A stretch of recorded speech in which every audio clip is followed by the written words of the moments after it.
Hey everybody, want to welcome you to the mechanic shop. I had a request to kind of decode / give my thoughts on Katy Perry's new video for Dark Horse. The song's been out for a while. We've actually already gone over the lyrics of it, and this video does not even surprise me that all it deals with is the Egyptian stuff, not even dealing with a dark horse. You know, you would think if you're singing the song it would kind of match up with what you're singing about, but in reality it does, because this is who they worship, is the Egyptian gods. To the people who have never watched my videos or new subscribers, that a lot of times I don't go back and explain things. I just kind of look at it and say what it is and move on. I really hate going back, because otherwise this whole video would be nothing but trying to explain what I'm trying to explain. Now what you're about to hear me talk about is a lot of the Sumerian stuff. So the things you see are actually a storyline that the Sumerians told.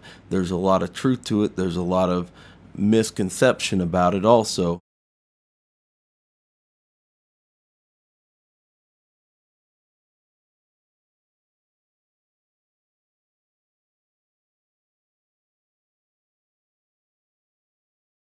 Let's go ahead and start taking a look at it. Memphis, Egypt doesn't exist. If we look here, it takes us to a road that is actually in Memphis, Tennessee, called Egypt Central Road. We have Raleigh Egypt High School. Not really sure what they're referencing. Some people said that Juicy J is from Memphis, to which he is a producer from Memphis, Tennessee. Here's a strange reference though.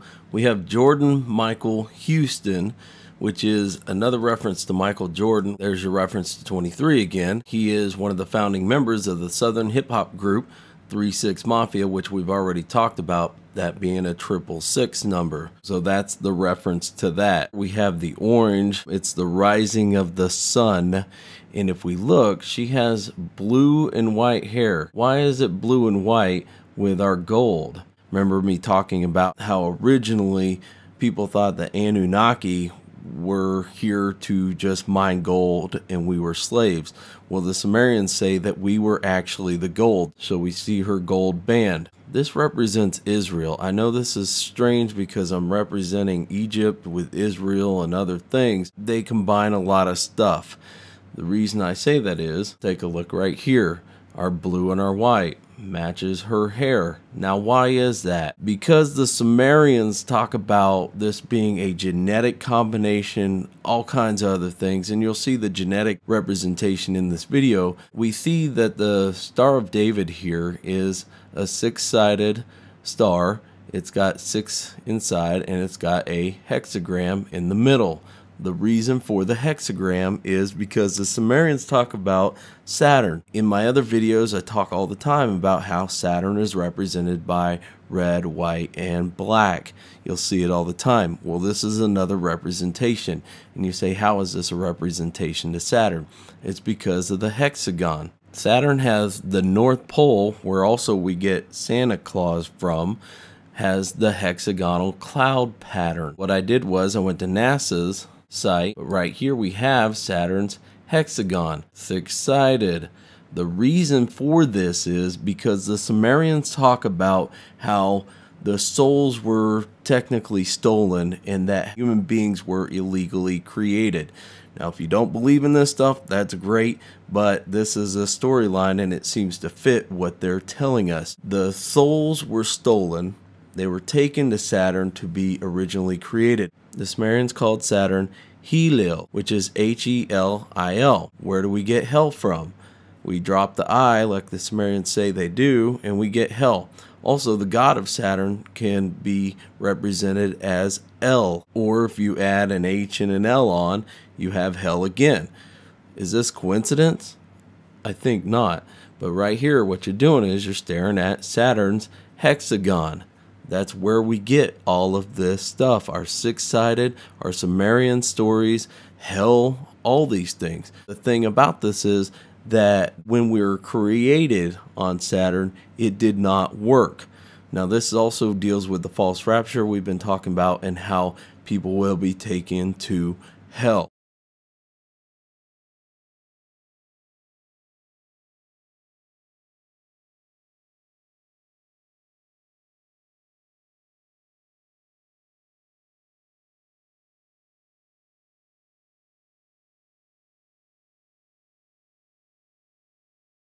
Now that we've got that out of the way, you'll understand the rest of this a little bit more. And let's just add this little tidbit onto this. Jimmy Fallon just left The Late Show and he's going to The Tonight Show.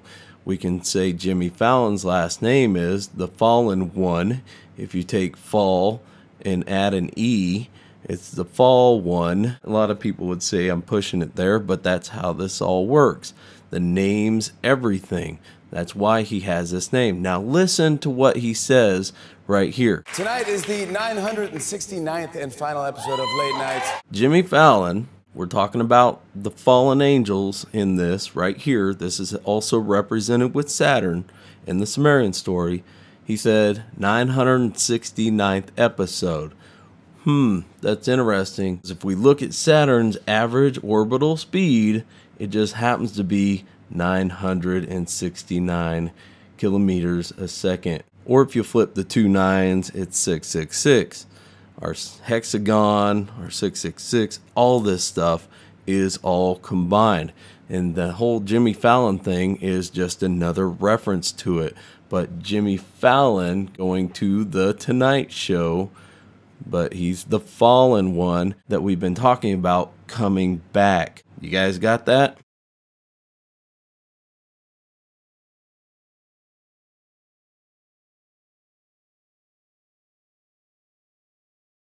Speaking of Jimmy Fallon, he just had Rick Ross on his show last night, which was singing "The Devil Is a Lie," which sounded a lot like "The Devil Is Alive" while he was singing it. It took a while to understand what he was saying. But if he is saying the devil is a lie, why is he throwing up the horns? The album is called Mastermind, with the mind being flipped backwards in pink and white. If we look at the lyrics, they're kind of strange. But he says, the devil is a lie, bitch, I'm the truth. The devil is a lie, bitch, I'm the proof. The devil is a lie, the devil is a lie, bitch, I'm alive, the devil is a lie. But I found that very interesting that they chose that song to be sung on Jimmy Fallon. Speaking of the devil.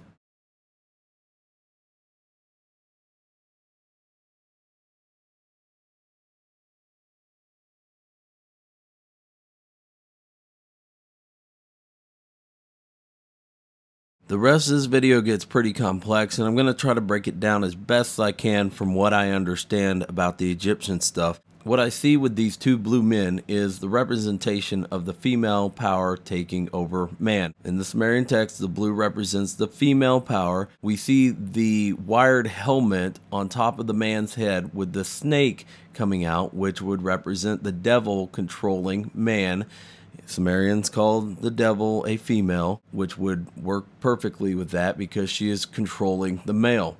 We see his belt as red and white, which represents Turkey, aka where they talk about the Antichrist coming back up, aka the Pharaoh. That's the name on their belt. The chains being around the man's neck, meaning that he is being bound. Another representation of the Sumerian text could be towards Enki. The reason I say this is because the blue reminds me of the water. We started this video out on the water. We have a representation of Enki being bound by the female, or in a sense, acting like Enki. And who was Enki? Enki, Sumerian, is a god in Sumerian mythology, later known as Ea in the Akkadian and Babylonian mythology. He was a deity of crafts, mischief, water, seawater, lake water, intelligence, and creation. He was associated with the southern band of constellations called Ea. In Sumeria, Ea means the house of water. Now let me show you how all this is connected. People who talk about the Bible on these things, you got to realize that there was originally a Father, Son, and Holy Ghost before there was a Father, Son, and Holy Ghost. And the original God that people talk about in the Bible was named Anu. In Sumerian mythology, Anu, also An from Sumerian, An equals sky heaven, was a sky god, the god of heaven, lord of constellations, king of gods, spirits, and demons, and dwelt in the highest heavenly regions. It was believed that he had the power to judge those who had committed crimes, and that he had created the stars as soldiers to destroy the wicked.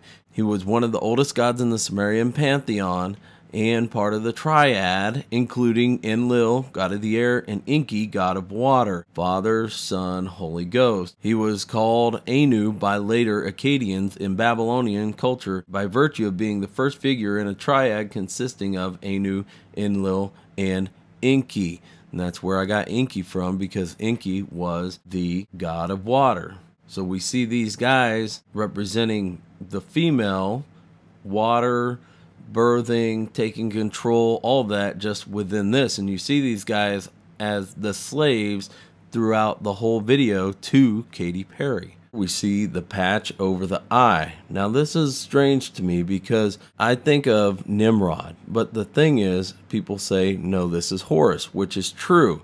But here's where our mixing of the stories all come in because of the story of Horus. If we look, the eye of Horus looks like this. Horus was an ancient Egyptian sky god who was usually depicted as a falcon. You'll see the falcon a lot. The bird also can be Ba, most likely a lanner or a peregrine falcon. His right eye was associated with the sun god Ra. The eye symbol represents the marking around the eye of the falcon, including the teardrop, sometimes found below the eye. The mirror image or left eye sometimes represents the moon Jahidi, or Thoth. Speaking of moon gods, I find it interesting how the Tonight Show's logo went from a crescent moon, which we've already talked about being Turkey, to a full moon with Jimmy Fallon.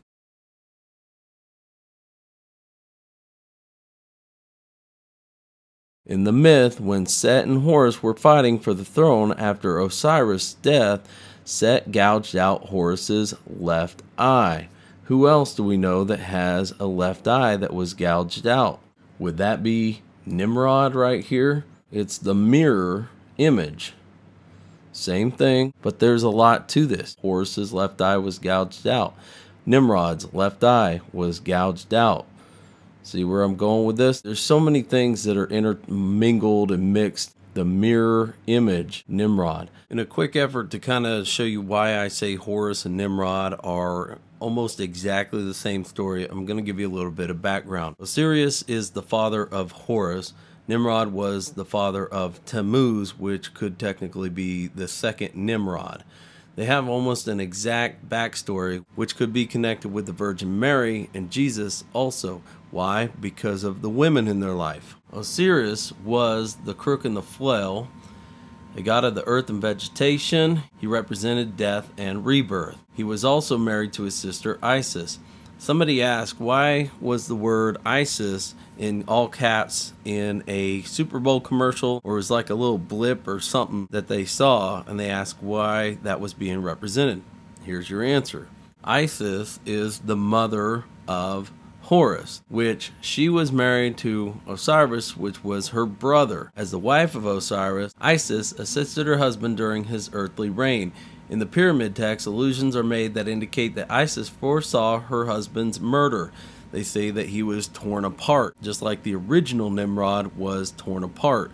Through her magic, she brought Osiris back to life so that he could impregnate her with their son Horus. Let's look at Semiramis. According to the historian Eusebius, Semiramis was a wife of Nimrod. According to various legends, Semiramis became pregnant after engaging in an adulterous affair while married to Nimrod. Around the same time, Nimrod dies a violent and untimely death, just like Osiris. In an effort to retain power and to hide her misdeeds, Semiramis makes an audacious claim. She publicly declares upon Nimrod's death he had been resurrected as the god of the sun. As the sun god, Nimrod used his rays to miraculously inseminate Semiramis with a child. This child was thus considered to be divinely conceived. Just like Osiris, he was killed brutally, resurrected, and then all of a sudden there was a divine child. Who else had a divine child in the Catholic, in the Bible, and all this? Was it Mary? The child's name was Tammuz, which aka Nimrod number 2, which he claimed was a reincarnated Nimrod. Thus, Semiramis was both Nimrod's wife and mother. However, the image of a mother holding her child is pervasive throughout nearly every culture throughout history. This gives some credence to the importance of Semiramis and her place in history. But do you guys see how all this can be connected? Because it originally comes from the first story and then it's changed over and over and over. But there's so many names and the story has changed so many times because of the Tower of Babel. And when the languages were scattered, that's when everything started getting basically the same as the telephone game. And I'm going to add this weird little tidbit in, and I find it weird because Katy Perry's video came out about 5 days ago, and that's actually when I started doing the screenshots, everything else, and I got to the point of Semiramis about 2 days ago, and then I completely lost interest in doing this for a little bit because I was trying to figure out all the stuff that I just talked about. Weirdly enough, here a day ago on the 24th, Harold Ramis died. Alchemist of Comedy dies at 69. Here's our two numbers, which would equal 15, which would go back to 6. He also died on a day that equals 6.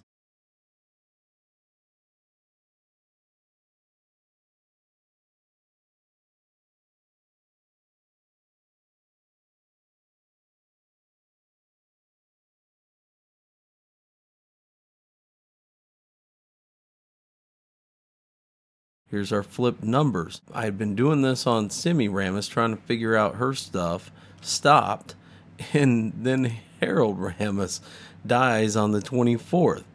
But he has the last name is who I'm talking about right here. I find that strange. I don't know how these things happen coincidentally at the same time, but we just had Groundhog's Day on February 2nd, which was the Super Bowl presentation of Jesus, and on Groundhog's Day, Philip Seymour Hoffman died. This guy was also a part of the Ghostbusters. I just find it odd. Also, I can almost take his name and spell Horus. H-O-R-S. We're just missing the U, but you could replace the U with the I. And I just showed you how we can translate Nimrod and Horus all together. I don't know, I just find that odd. Maybe it's just a huge coincidence. Right here, this can show us a lot. The story behind her, I'm not 100% sure on because I know this could be water and Ba, the bird, but I'm not 100% sure on what they're telling us here. So if you guys want to help me out, that would be great. Katy Perry is representing a multitude of goddesses, and I say goddesses because I'm going to introduce a third one to you, which is the Sumerian goddess. She has her right eye open, which is the sun, and the left eye out, which is the moon. She has this winged scarab. The scarab was known as the dung beetle, and it rolled dung, but they thought that the scarab also help to roll the sun across the sky. The same way, we'll see it here represented in a second. The thing I want to show here is the fact that she has the cobra on her head. The cobra is about to strike, and it is in the shape of a heart. What do we think of with the heart? We think of love. Well, introducing your third goddess, and her name is Inanna. Inanna, goddess of love, fertility, warfare. Inanna can be considered the most prominent female deity of ancient Mesopotamia. Inanna's name derives from Queen of Heaven. Inanna's symbol is an 8-pointed star or a rosette. She was associated with lions, even then a symbol of power, and was frequently depicted standing on the backs of two lionesses. Inanna as the star Venus. Inanna was associated with the celestial planet Venus.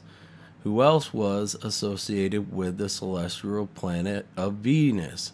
Considering the goddess planet Venus, Semiramis, Queen of Babylon. See how these are all interconnected. There's a backstory behind this with the Sumerians and why the souls were stolen.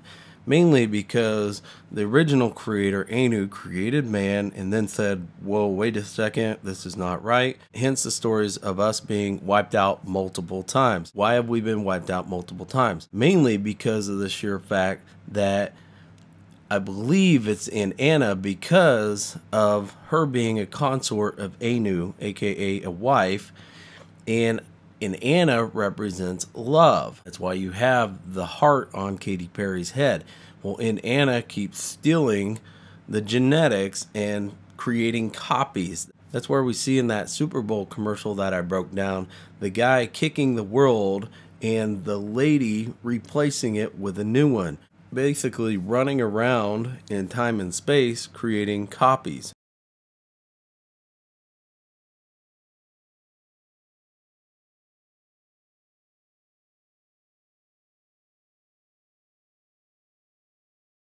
This would kind of explain the backstory of the Sumerians, which I believe all goes back to Inanna being the one who has stolen the souls. But let's go with Isis. Isis was a great magician and famous for the use of her magical skills. For example, she created the first cobra, hence why the cobra is on Katy Perry's head, and used its venomous bite to coerce Ray into revealing his secret name. She was the beneficial goddess and mother whose love encompassed every living creature. So for the benefit of less confusion, let's talk of her as being Isis. Isis is depicted as a woman wearing a vulture headdress and the solar disk between a pair of horns. This next screenshot shows a solar disk between the two snakes, which could also represent the horns. So this here is a representation of Isis, which can also be Inanna or Semiramis, same person as the sun is rising. This here is representing the Middle East. We see the horns with the disc in the middle made out of snakes. We see Israel right here being presented as the sun is rising, and it has a lot more back meaning to it, but I'm going to leave it at that. Next, we see her being presented with the diamond. This is more on a molecular level with how human beings were created, but it's being presented to her. She takes the eye of Horus, which is the moon eye, and she looks at it and she is very pleased with it. Next thing we know, we see her standing up, the rise. They are watching the event as it unfolds. She takes the diamond and steals it and then has electricity or lightning come out of the eyes, who is known as the Fallen One, fell like lightning, that would be Satan, destroys this man who was presenting the molecular level type stuff to her. This represents the lust that she has for it now because of what she's seen. Inanna, the one that I say stole everything, represents lust along with love or fertility, the Queen of Heaven. This is where the Sumerians talk about a great divorce. She's licking her lips. She destroys the man, which takes out his right eye, which is the sun, and the moon is left as he is being demolecularized. She's happy with this, and the female picks up what was left as the jewels. She takes the jewels that are being presented to her by the female cats, and we'll talk about the cats here in a second, and puts them in her mouth. Next shot, we see her being a part of all of this, which is the genetic breeding, where they crossed animal with humans and got these type of beings. Even in the Bible, they talk about the men with lion heads. But she is being shown as the snake in the garden, aka the devil. Next, you see the jewels in her mouth. She is saying she is the one that spoke it, that created this. She's taken everything and created it. Next thing we see is the sun is all the way up. The sun has risen. Israel is back down. The sun is right up here, lighting everything up. We have the cats in praise as she's being taken down the river. They bring in, I'm not sure what that pyramid is made out of, but a lot of food. She says, one chance. And this large man comes in with the fire behind him. Here he presents her with some hot, what looks to be almost like Cheetos, and he has the golden cup in his hand. Goes back to her as a close-up with the snake being wrapped around her hair, which a lot of times they would do this with people's skulls to try to imitate the gods or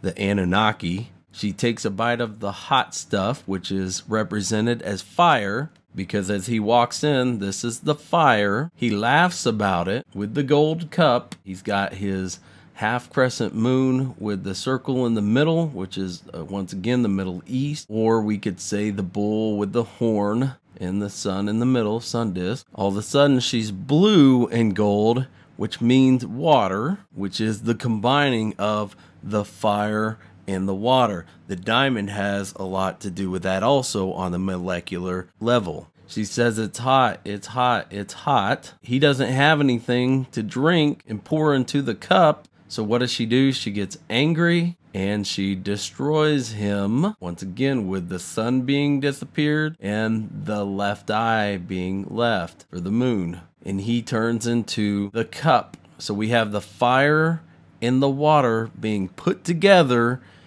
to create us. They bring the water to her to quench her thirst. Now these cats, let's talk about these cats while we're here.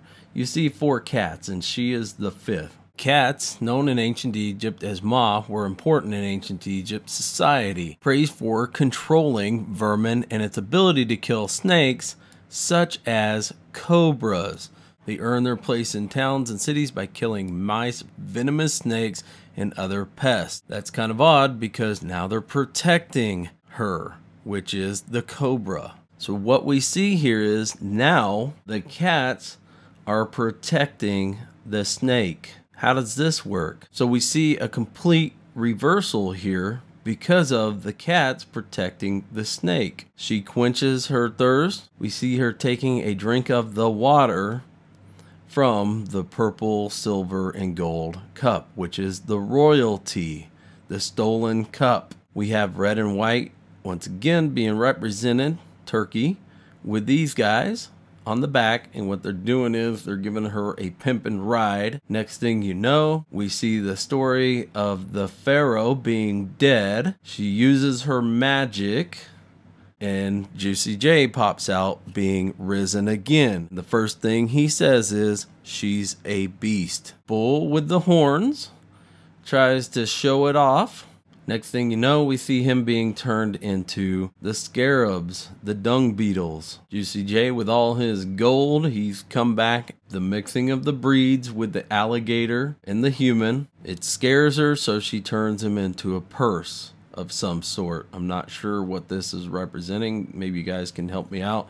But it looks like it's got a talon in the red clay or dust or ashes. This is kind of strange because we then see her on a stripper pole representing these shoes, which are green, white, and gold. Then we see a puppy come in, a dog. I'm not sure why this breed is specific, but I'm pretty sure it's a pure breed dog. Runs up to the throne that has been taken away illegally, and the cats, which originally were seen as vermin and snake killers, are now guarding and scares the dog away. Next present that's represented is a golden pyramid with a pink top. Katy Perry comes up with all her color and majesty and rises up, and she spreads her wings. This is why the Sumerians called her Satan, because Satan fell, and the winged one, like lightning, with all the colors and beautiful. I mean, this is beautiful. Next thing we know, the pyramid splits apart and creates a vortex and rises above the ground, aka the rapture. She comes to rescue everybody with the spaceship. This is literally the last thing we see, is this guy being turned into half dog, half man. The crossbreeding is represented here, but I was thinking the word dog can be reversed and changed into God. So are they saying that Satan stole everything, is on top of the pyramid, parading around like God, and has changed everybody's attitude towards the true God as if he was a dog? Let me know what you guys think on that one, but that's just a question I had. Also, if you'd like, you can join us at the Mechanic Shop members. As you can see, we've only got 8 people and already 58 topics and 112 posts between 8 of us. So let me know if you want to be a part of it. Send me an email via YouTube or just sign up. I'm going to try to make this to where we can come in behind closed doors and break stuff down and have a good debate. All right, appreciate you guys watching. Talk to you later. This is the jump that Red Bull did with Felix, and he went up there in a spacesuit, free fell for the longest time ever, hit Mach 1, all that stuff. But what he says, the whole world is watching. I'm coming home now.